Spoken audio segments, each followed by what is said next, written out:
Inamin ni NBI Director Melvin Matibag na meron na silang persons of interest sa hitman na kinausap umano ni Vice President Sara Duterte para ipatumba sina Pangulong Ferdinand R. Marcos Jr. Live mula sa Senado, nakatutok si Daniel Manalastas. Daniel, pinangalanan na ba ni NBI Director Matibag kung sino yung kanilang persons of interest? Actually, Gab, hindi. At sa papatuloy nga na pagharap nga nito ni NBI Director Melvin Matibag sa witness stand, ay patuloy din yung tanungan ngayon ng defense team ni VP Sara Duterte, pati na rin ng prosecution panel. Sa pagtatanong kanina ni House Lead Prosecutor Jervil Luistro, tinanong niya si Matibag tungkol doon nga sa sinasabing hitman na inupahan numano ng Vice Presidente. At pagbabunyag ni Matibag, may persons of interest na sila o leads na pwedeng magturo sa pagkakakilanlan ng umano'y hitman na kinausap ng Vice.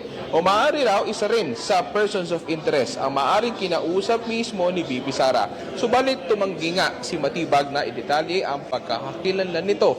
Tuloy-tuloy pa rin daw kasi ang kanilang ginagawang investigasyon. No, ang pagkakakilanlan ng mga persons of interest na tinukoy mo?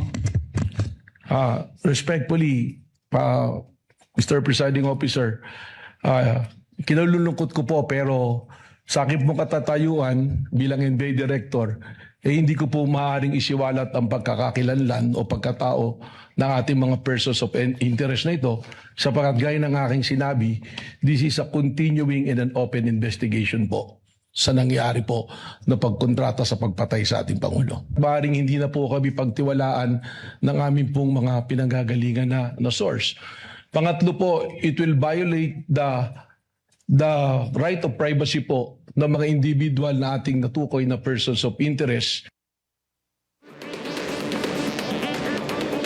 Samantala, Gabis, isa rin sa inungkat ng prosecution ay kung ano ang sinuri ng NBI na kapasidad o possibility na ma-execute nga yung pagbabanta.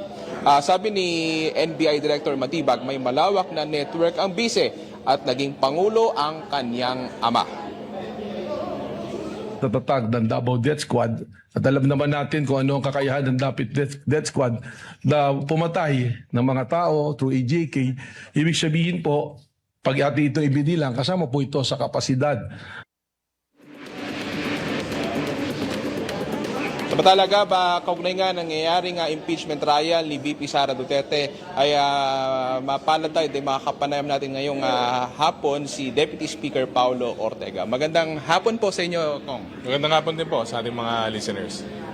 Sir, hingan namin muna kayo ng reaction dito sa ongoing trial. Kamusta? Ano bang reaction po ng Kamara matapos nga ang pagharap po ni NBI Director Melvin Matibag? Well, as early as kanina, yung pinakamalaking takeaway ko is yung na-confirm na meron na pong leads. Saka pinakita niya po yung mga dokumento nung kanila pong leads na mga possible assassins po. Pero syempre, mahirap naman pong ilabas hanggat hindi po confirmed saka final lahat ng mga dokumento. Naiintindihan naman po natin yung confidentiality nun. Saka syempre, yung security risk ng mga sitwasyon na ganun. Ngayon po, ongoing po yung ating cross ng defense at medyo mainit ng konti kasi may mga personal po na tanong na medyo siguro tingin ko hindi na po dapat itanong kasi ang focus po natin is yung pagkakaroon po ng access at pagiging head po ng NBI Director at syempre po yung possible na pagtatahi niya dito sa article na to ng grave threats. Kung kahapon marami nagsasabi, mga legal luminaries, mga legal expert, nakapuntos yung prosecution matapos nga pinayagan, ipasabi na yung bank records. Dito ba tingin nyo nakapuntos ulit ang prosecutors? Well, the mere fact na na-confirm na po na may leads, syempre marami pong tanong tungkol doon na meron po bang assassin, na meron po ba na kontrata, meron po ba nakausap. So, without divulging the names, dahil hindi pa nga po pinal yung investigasyon na ginagawa ng NBI, nakita na po natin na they already have leads at kumpleto na po yung documentation nila. Ako, siguro panguling tanong na lang, ano masabi niyo naman? Kasi yung defense parang pinupunto nila parang doon sa personal knowledge. Parang sinasabi na parang walang personal knowledge si NBI Director Matibag.